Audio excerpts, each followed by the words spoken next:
Police ಪ್ರೊಟೆಕ್ಷನ್ಗೆ ಹೋದೆ. Police ಪ್ರೊಟೆಕ್ಷನ್ಗೆ ಹೋದಾಗ ಏನಂದ್ರು ಆ ರೈತರು, ಸರ್ ಒಂದು ಪೊಲೀಸಿಗೆ 5,000 ರೂಪಾಯಿ ಆಗುತ್ತೆ, ನಮ್ಮ 4 ಜನ ಕಳಿಸಿ 20,000. ನಕಾಸೆ ರಸ್ತೆ ಅದನ್ನು ತೆರವು ಮಾಡಿಸ್ಕೊಂಡು ತಿರುಗಾಡೋದೈತೆ ಅಂದ್ಬಿಟ್ಟು ಸುಮ್ಮನೆ ಇದ್ದು. ಸುಮಾರು 6-7 ತಿಂಗಳಿಂದ ಅರ್ಜಿ ಹಾಕಿ ಇದು ಮಾಡಿದ್ವಿ, ಇನ್ನೂ ರಸ್ತೆ ನಮ್ಗೆ ಬಿಡಿಸ್ಕೊಟ್ಟಿಲ್ಲ. ಸ್ನೇಹಿತರೆ ನಮಸ್ಕಾರ, ನಾನು ನಿಮ್ಮ ಮಳವಳ್ಳಿ ಸೂರಿ. ಪಾರ್ವ ಟಿವಿಗೆ ನಿಮ್ಮೆಲ್ಲರಿಗೂ ಸ್ವಾಗತ ಸುಸ್ವಾಗತ. ನಾನಿವಾಗ ಮಳವಳ್ಳಿ ತಾಲೂಕಿನ ಪಂಡಿತಹಳ್ಳಿ ಪಂಚಾಯಿತಿಯ ಬಾಚನಹಳ್ಳಿಯ ಎಲ್ಲೆಲ್ಲಿದ್ದೀನಿ ಸ್ನೇಹಿತರೆ. ನೋಡಿ, ದೇಶಕ್ಕೆ ರೈತ ಅನ್ನ ಕೊಡ್ತಾರೆ, ಆದರೆ ನಮ್ಮ ನೆರೆಹೊರೆ ಅಕ್ಕಪಕ್ಕ ಜಮೀನವರು ಅನ್ನುವಂಥ ಒಂದು ಪ್ರೀತಿ ವಿಶ್ವಾಸ ಸತ್ತೋಗಿ ಆಲ್ಮೋಸ್ಟು ಶತಮಾನಗಳೇ ಆಗೋಗಿವೆ. ಕೇವಲ ಒಂದು ಸಣ್ಣ ರಸ್ತೆಗೋಸ್ಕರ, ಒಂದು ಸಣ್ಣ ತೇವರಿಗೋಸ್ಕರ ಹೊಡೆದಾಡಿಕೊಂಡು ಕೋರ್ಟು ಕಚೇರಿ ಅಂತ ಅಲ್ಕೊಂಡು ತಮ್ಮ ಬದುಕಿನ ಅಮೂಲ್ಯವಾದ ಸಮಯನ ಮತ್ತು ಹಣನ ವ್ಯರ್ಥ ಮಾಡ್ಕೊಳ್ತಾರೆ ಸ್ನೇಹಿತರೆ. ಯಾಕೆ ಅಂತಂದರೆ ನೋಡಿ, ಪ್ರತಿಯೊಬ್ಬ ಮನುಷ್ಯನೂ ಕೂಡ ಭೂಮಿನ ಬಿಟ್ಟು ಹೋಗವನೆ, ತನ್ನ ಮಕ್ಕಳು ಮರಿಗಳಿಗೆ ಒಂದು ಜಾಗನ ಬಿಟ್ಟು ಹೋಗವನೆ. ಆದರೆ ಪ್ರೀತಿ ವಿಶ್ವಾಸದಿಂದ ಬದುಕಿದ್ರೆ ಖಂಡಿತವಾಗ್ಲೂ ರೈತರು ಸಮೃದ್ಧಿಯಾಗಿ ಬದುಕ್ಬೋದು. ಬನ್ನಿ, ಇಲ್ಲಿ ಏನು ಸಮಸ್ಯೆ ಇದೆ ಅಂತ ಈ ಒಂದು ರಸ್ತೆಗೋಸ್ಕರ ಹೋರಾಡ್ತಿರುವಂಥ ವ್ಯಕ್ತಿನ ಮಾತಾಡ್ಸೋಣ. ಅವ್ರು ಏನು ಹೇಳ್ತಾರೆ ಅಂತ ಕೇಳಿಸ್ಕೊಳ್ಳಿ. ಯಾವ ಊರು ಸರ್ ಇದು? ಸರ್ ಇದು ಬಾಚನಹಳ್ಳಿಯಲ್ಲೇ, ಪಂಚಳ್ಳಿ ಅವ್ರ ಜಮೀನು ಬಾಚನಹಳ್ಳಿಯಲ್ಲೇ. ಸರ್ ಇದು ಏನು ಈಗ ಹೇಳಿದ್ರಲ್ಲ ಸರ್, ಇವಾಗ ನಿಮಗೆ ಏನು ತಿರುಗಾಡೋಕ್ಕೆ ರಸ್ತೆ ಇಲ್ಲ ಅಂತ ಹೇಳಿದ್ರಿ, ಇದಕ್ಕೆ ಸಂಬಂಧಪಟ್ಟಂಗೆ ನೀವು ತಾಲೂಕು ಕಚೇರಿನ ಸಂಪರ್ಕಿಸಿದ್ದೀರಾ?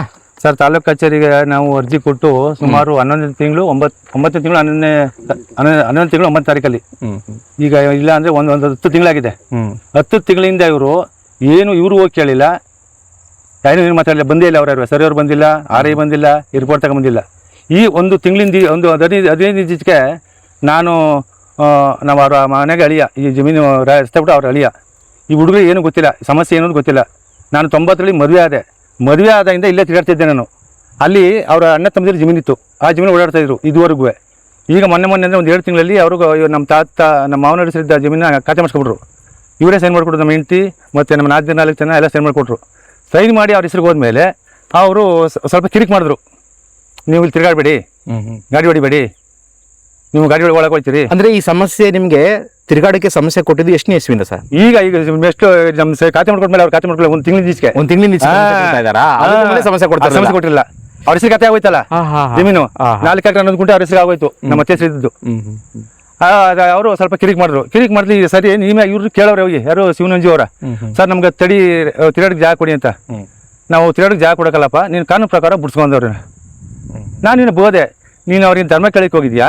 ಅವ್ರು ತಗೊಂಡಿರೋದು ಇನಾಮ್ ಜಮೀನು, ನಮ್ಮ ಸರ್ಕಾರಿ ಜಾಗ ಅದೇ, ಒಂದು 33 ಜಾಗ ಅದೇ, ನಾವೇ ಕೂಡ ಮಾಡ್ಬಿಡು, ಹತ್ತಿರ ಹಾಕ್ಬಿಟ್ಟಾರೋ ಪೂರ್ತಿ ಬಿಡ್ಲಿ ಅಂತ ನಾವು ವಾದ ಮಾಡಿ ಅದೇ ಅರ್ಜಿನ ಮೂವ್ ಮಾಡಿದೆ.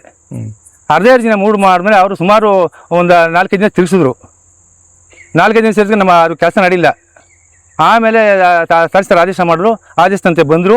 ಆದೇಶ ಬರಬೇಕು ಪೊಲೀಸ್ ಪ್ರೊಟೆಕ್ಷನ್ ಕೇಳಿದ್ರು. ಪೊಲೀಸ್ ಪ್ರೊಟೆಕ್ಷನ್ಗೆ ಹೋದೆ. ಪೊಲೀಸ್ ಪ್ರೊಟೆಕ್ಷನ್ಗೆ ಹೋದಾಗ ಏನಂದ್ರು ಆ ರೈತರು, ಸರ್ ಒಂದು ಪೊಲೀಸಿಗೆ 5,000 ರೂಪಾಯಿ ಆಗುತ್ತೆ, ನಮ್ಮ 4 ಜನ ಕಳಿಸಿ 20,000, 7 ಕಳಿಸಿ 10,000 ಅಂದರು. ಸರ್ ನಾನು ಪೊಲೀಸ್ಗೆ ದುಡ್ಡು ಕೊಡೋಕ್ಕಾಗಲ್ಲ, ಸರ್ಕಾರಿ ರಸ್ತೆಗೆ ಯಾಕೆ ದುಡ್ಡು ಕೊಡ್ಬೇಕು ನಾವು ಅಂತಂದ್ಬಿಟ್ಟು ಹೊಂದ್ಕೊಂಡು ಬಂದು ಅಕ್ಬರು ಬೈದರು, ಕೇಸ್ ವರ್ಕರ್ ಅಕ್ಬರು, ಅವರೇ ಟಪಾಲ್ ತಗೊಬೈದವರು. ಸರಿ ಅಂದ್ಬಿಟ್ರು. ಅದು ಬಂದಮೇಲೆ ನಮ್ಮೂರು ಒಬ್ರು ಸಿಕ್ಕರು, ಸುನಿ ಅಂದ್ಬಿಟ್ಟು, ಅವರು ಸಮಾಜ ಹೋರಾಟಗಾರರು. ಅವರು DOC ಫೋನ್ ಮಾಡಿದ್ರು, ಸರ್ ಹಿಂಗಾಗಿದೆ, ಪೊಲೀಸ್ ಕಳಿಸ್ತಾ ಇಲ್ಲ ಅಂತ. ಆಗ ಅವರು ಪೊಲೀಸ್ ಅವ್ರಿಗೆ ಫೋನ್ ಮಾಡಿದ್ಮೇಲೆ ಅವರು ತಗೊಂಡೋಗಿ ಕೊಡಿ ಅಂದರು. ಆ ತಕ್ಷಣ ಹೋಗಿ ಅವರು ಸೀಲ್ ಮಾಡಿ ಕೊಟ್ಟರು. ಟಪಾಲ ಮೊನ್ನೆ ಬಂದು ಅಟೆಂಡ್ರಿ ಬೈದರು. ನಾನು ಹೊಂಟು ಬಂದೆ. ನಾನು ಬಂದಮೇಲೆ ಮನೆಗೆ ಹೋಗಿ ಕೇಳಿ, ಸರ್ ಹಿಂಗೆ ಅಂತ ಕೇಳಿದೆ. ಅವರು ವೈರ್ ಮುಡಿಯಿದೆ, ನಂಬರ್ ಕಳಿಸ ಮೆನು ಇಲ್ಲ ಅಂದರು. RI ಸರ್ ಏನು ಸರ್ ಹಿಂಗಾದೆ, ಬೇಕಾದ್ರೆ ನೆಕ್ಸ್ಟ್ ಡೇಟ್ ಇಟ್ಕೊಳ್ಳಂದೆ. ಯಾರು RI ಎಲ್ಲ ಪವನ್ಗೆ ಹೇಳಿದೆ. ಸರಿ ಹೇಳ್ಬಿಟ್ಟು ಯೋಚನೆ ಮಾಡ್ಬಿಟ್ಟು, ಸರಿ ನಡೀರಿ, ಏನು ಪ್ರಾಬ್ಲಮ್ ಇಂದ ಮಾಡಿಸ್ಬಿಡ್ತೀವಿ ಅನ್ಕೊ ಬಂದರು. RI VA ಪವನ್ ಎಲ್ಲ. ಇಲ್ಲಿ ಬಂದಾಗ ಏನಾಯ್ತು, JCBಗಳದ ಬಂದರು. JCBಗಳದಾಗ ನಾವು ಏನು ಸ್ಟ್ರಗಲ್ ಮಾಡ್ಕೋವಂತ ಮಾಡಿದ್ದೋ.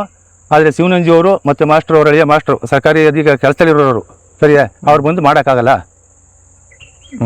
ಅಂತ ತಡೆ ಹಿಡಿದ್ರು. ಈ ಆದೇಶ ಪ್ರತಿ ನಾವು ತೋರಿಸಿದ್ರು ನೀವು? ಇದನ್ನು ತೋರಲ್ಲ ಅವ್ರಿಗೆ, ಇದನ್ನ ನಾವೇ ತೋರುವ. ನಾನು ನೆನ್ನೆ ತಗೊಂಡಿದ್ದು, ಯಾಕೆ ನಾನು ಪ್ರೆಸ್ ಕೊಡ್ಬೇಕು ಅಂತ ನೆನ್ನೆ ತಗೊಂಡಿದ್ದು ನಾನು. ಹೌದಾ? ಹಾಂ,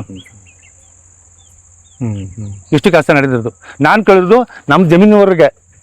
ಇವರು ಅವತ್ತು ಬಂದು ಏನು ಮಾಡಿದ್ರು, ಸರ್ಕಾರಿ ಆದೇಶದಂತೆ ಸರ್ಕಾರಿ ಟ್ರ್ಯಾಕ್ಟರ್ ತಗೊಂಡ್ಬಂದು ಅದಕ್ಕೆ ಕರ್ನಾಟಕ ಸರ್ಕಾರ ಅಂತ ಬೋರ್ಡ್ ಇರಬೇಕು, ಆ ಥರ ಮಾಡಿ ಅಂತ ತಡೆ ಹೊಡೆದ್ರು. ಹಾಂ, ನಿಮಗೆ ಎಷ್ಟು ಜಮೀನು ಇದೆ ಸರ್ ಅಲ್ಲಿ ಮುಂದೆ? ಸರ್ ಅಲ್ಲಿ 220 ಪ್ಲಸ್ ಒಂದು 15, 3 ಎಕರೆ ಇದೆ, 10 ಗುಂಟೆ ಕಮ್ಮಿ. ಏನು ಸರ್ವೆ ನಂಬರ್ ಏನು ಸರ್ ಅದು? 226. ಇವ್ರದ್ದು ಶಿವನಂಜು ಪುಷ್ಪ ಪೀಸ್ ಇದೆ ಹೊಡೋದು 225. ಅದೇ ಜಮೀನು 527 ನಾವು ಮಾರಿರುವಂಥ ಜಮೀನು ಅವ್ರಿಗೆ 227, 1 ಎಕರೆ 31 ಗುಂಟೆ. ಅದರಲ್ಲಿ 1 ಎಕರೆ 13 ಗುಂಟೆ ಮಾರಿರೋದು ನಾವು. ಸರ್ ನಾನು ಶಿವನಂಜಿ ಅವರ ರಿಕ್ವೆಸ್ಟ್ ಮಾಡ್ಕೊಂಡೆ, ಸರ್ ನಾವು ತಿರ್ಗಾಡಕ್ಕೆ ಒಂದು ಅಷ್ಟೆಲ್ಲ ಗಾಡಿ ಹೊಡ್ಕೊಯ್ತೀವಿ ಅಷ್ಟೇ, ಇದ್ದಿದ್ದೇನು ನಾವು ಲಾರಿ ಗಾಡಿ ಟೈರ್ ಹೊಡಿಲ್ಲ ಅಂತ ಅದನ್ನು ಹೇಳಿದೆ. ಮುಂದೆ ಜಮೀನಿದೆ, ಸರ್ಕಾರನೇ ಆದೇಶ ಮಾಡಿದೆ ನಮ್ಮ ಹೊಲ ನಮ್ಮ ದಾರಿ ಅಂತ. ಅದಕ್ಕೆ ಅವರು ಪತಿ ಉತ್ತರವಾಗಿ ಎಲ್ಲ ಆದೇಶ ಮಾಡಿದ್ದಾರೆ ಅಂತ ಕ್ವಶನ್ ಕೇಳಿದ್ರು. ಹಾಗಾದ್ರೆ ಸಿದ್ದರಾಮಯ್ಯರ ಹತ್ರ ಹೋಗಿ ಒಬ್ರು ನಡೀರಿ, ಅವ್ರು ಮಾಡಿಲ್ವಾ ಇದು ಆದೇಶ ಅಂತ ಅದನ್ನು ಯೋಚನೆ ಮಾಡಿದೆ. ಅದನ್ನು ಆದೇಶ ಮಾಡಿದ್ರೆ ಇಲ್ಲಿ ನಿಮ್ಮ ಕಾನೂನು ಪ್ರಕಾರ ಬಿಡ್ಸ್ಕಾರಪ್ಪ, ಇದು ತಿರ್ಗಾಡುವಲ್ಲ, ನಾವು ಸೊಸಿ ನಡೆಸ್ತೀವಿ, ನೀರು ಸೊಸಿ ನಡೆಸ್ತೀವಿ ಹಳ್ಳಕ್ಕೆಲ್ಲ ಅಂತ ಕ್ವಶನ್ ಮಾಡಿದ್ರು.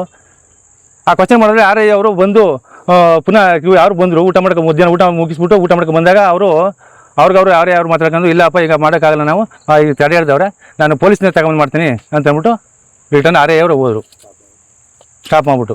ಅವತ್ತು ನಮಗೆ 20,000 ರೂಪಾಯಿ ಲಾಸ್ಟ್ ನಮಗೆ, JCBಗೆ ಆ ಲೇಬರ್ಗೆ ಆಳಿಗೆಲ್ಲ. ನಾವು ಇಲ್ಲಿಂದ ತರ್ಸರ್ ನಮ್ಮ ರೈತರು ಕಾಸು. ನಾವು ಈ ಸರ್ಕಾರಿ ಜಾಗದಲ್ಲಿ ನಮಗೆ ತಿರುಗಾಡೋಕ್ಕೆ ಒಂದು 10 ಅಡಿ 15 ಅಡಿ ಜಾಗ ಬೇಕು.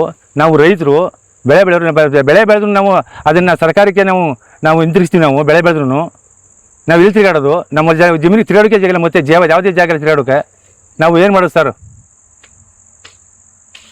ಆದ್ದರಿಂದ ತಹಸೀಲ್ದಾರಲ್ಲಿ ಮನೆ ಮಾಡಿಕೊಡಿದ್ರೆ ಇದನ್ನು ತೆರವು ಮಾಡಿಸಿ ಬೇಗ ನಮಗೆ ತಿರುಗಾಡೋದಕ್ಕೆ ಅನುಕೂಲ ಮಾಡಿಕೊಡಿ. ಧನ್ಯವಾದ ಸರ್, ಧನ್ಯವಾದಗಳು. ಹೇಳಿ ಸರ್, ಇದು ಏನು ಒಂದು ಇಶ್ಯೂ, ಏನು ಒಂದು ನಿಮಗೆ ರಸ್ತೆ ಬಿಡದೇ ತೊಂದರೆ ಆಗಿದೆಯಲ್ಲ, ಎಷ್ಟು ದಿನದಿಂದ ಇದು? ಸರ್ ಇದು ಈಗ ನಮ್ಗೊಂದು 6-7 ತಿಂಗಳಿಂದ ತಿರುಗಾಡಕ್ಕೆ ತುಂಬ ತೊಂದರೆ ಆಗಿದೆ. ಮೊದಲು ನಮ್ಮ ಅಣ್ಣ ತಮ್ಮದ್ರ ಜಮೀನಲ್ಲಿ ತಿರುಗಾಡ್ತಿದ್ದೋ, ಅವರು ಇವಾಗ ಅಬ್ಜೆಕ್ಷನ್ ಮಾಡಿ ತಿರುಗಾಡಬೇಡಿ ಇಲ್ಲ ಅಂತಂದರು. ಸರಿ ಬಿಡಿ ಅಂದ್ಬಿಟ್ಟು ನಾವು ಇಲ್ಲಿ ಕಾಲ್ದಾರಿ ಇತ್ತು, ನಕಾಸೆ ರಸ್ತೆ, ಅದನ್ನು ತೆರವು ಮಾಡಿಸ್ಕೊಂಡು ತಿರುಗಾಡೋದೈತೆ ಅಂದ್ಬಿಟ್ಟು ಸುಮ್ಮನೆ ಇದ್ದೋ. ಸುಮಾರು 6-7 ತಿಂಗಳಿಂದ ಅರ್ಜಿ ಹಾಕಿ ಇದು ಮಾಡಿದ್ದೀವಿ, ಇನ್ನೂ ರಸ್ತೆ ನಮ್ಗೆ ಬಿಡಿಸ್ಕೊಟ್ಟಿಲ್ಲ. 226/2 ನಮ್ಮದು ಒಳಗಡೆ ಇದೆ ಜಮೀನು. ಈ ಕಡೆ 227ರಲ್ಲಿ ಮಾದೇವಮ್ಮ ಲಿಂಗಪ್ಪನವ್ರು ಇದ್ದಾರೆ, ಈ ಕಡೆ 225ರಲ್ಲಿ ಪವಿತ್ರ ಸಿದ್ದೇಗೌಡ ಇದ್ದಾರೆ.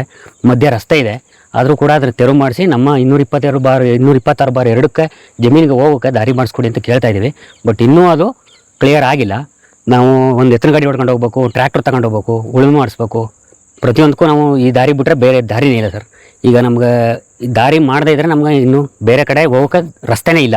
ಆದ್ದರಿಂದ ನೀವು ಇದನ್ನ ಸ್ವಲ್ಪ ಗಮನಕ್ಕೆ ಹಾಕೊಂಡು ತಹಸೀಲ್ದಾರ್ ಕೇಳ್ಕೊಳ್ಳೋದು ಇಷ್ಟೇ, ಸ್ವಲ್ಪ ಗಮನಕ್ಕೆ ಹಾಕೊಂಡು ಇದನ್ನು ರಸ್ತೆ ತೆರವು ಮಾಡಿಸ್ಕೊಡಿ ಅಂತ ಕೇಳ್ಕೊತೀವಿ.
ಸ್ನೇಹಿತರೆ ನೋಡಿ, ನಿಮಗೆ ಏನು ಇಲ್ಲಿ ಒಂದು ಕಚ್ಚಾ ರಸ್ತೆ ಕಾಣ್ತಾ ಇದೆಯಲ್ಲ, ಇದೊಂದು ನೀರಿನ ಝರಿ ಮತ್ತು ಸರ್ಕಾರಿ ರಸ್ತೆನೂ ಇದೆ ಅಂತ ಹೇಳ್ತಾ ಇದ್ದಾರೆ.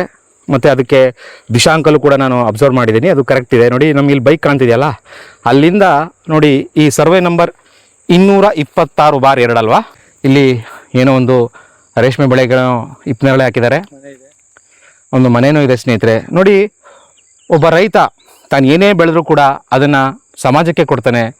ಆದ್ದರಿಂದ ಒಬ್ಬ ರೈತನ ಸೌಖ್ಯವಾಗಿರೋದು ಆ ದೇಶದ ಒಂದು ನೆಮ್ಮದಿಗೆ, ಆ ರಾಜ್ಯದ ನೆಮ್ಮದಿಗೆ ಅದು ತುಂಬ ಬಹುಮುಖ್ಯ ಒಂದು ಕಾರಣ ಆಗಿರುತ್ತೆ. ಆದ್ದರಿಂದ ಈ ಒಂದು ಸಮಸ್ಯೆನ ಆದಷ್ಟು ಬೇಗ ತಾಲೂಕು ಆಡಳಿತ ಗಮನ ಹರಿಸಿ ಈ ರೈತರಿಗಾಗಿರುವಂಥ ಒಂದು ಅನಾನುಕೂಲನ ಸರಿಪಡಿಸ್ಕೊಡ್ಬೇಕಾಗಿ ನಾನು ಪರ್ವ ಟಿವಿಯ ಮೂಲಕ ಒಂದು ಆಗ್ರಹಿಸ್ತೀನಿ. ಧನ್ಯವಾದ ಸ್ನೇಹಿತರೆ ಈ ಸ್ಟೋರಿ ನೋಡೋದಕ್ಕಾಗಿ. ಈ ಸ್ಟೋರಿ ಇಷ್ಟವಾಗಿದ್ದರೆ ಹೆಚ್ಚು ಜನಕ್ಕೆ ಶೇರ್ ಮಾಡಿ ಮತ್ತು ಈ ಸ್ಟೋರಿನ ಲೈಕ್ ಮಾಡಿ. ಧನ್ಯವಾದ ಸ್ನೇಹಿತರೆ. ಮತ್ತೊಂದು ಸ್ಟೋರಿನ ಮತ್ತೊಮ್ಮೆ ನಿಮ್ಮನ್ನು ಭೇಟಿ ಆಗ್ತೀನಿ. ಧನ್ಯವಾದ. ನಮ್ಮ ಯೂಟ್ಯೂಬ್ ಚಾನೆಲ್ನ ಸಬ್ಸ್ಕ್ರೈಬ್ ಆಗಿ, ಲೈಕ್ ಮಾಡಿ, ಪಕ್ಕದಲ್ಲಿ ಕಾಣಿಸೋ ಬೆಲ್ ಐಕನ್ನ ಕ್ಲಿಕ್ ಮಾಡಿ.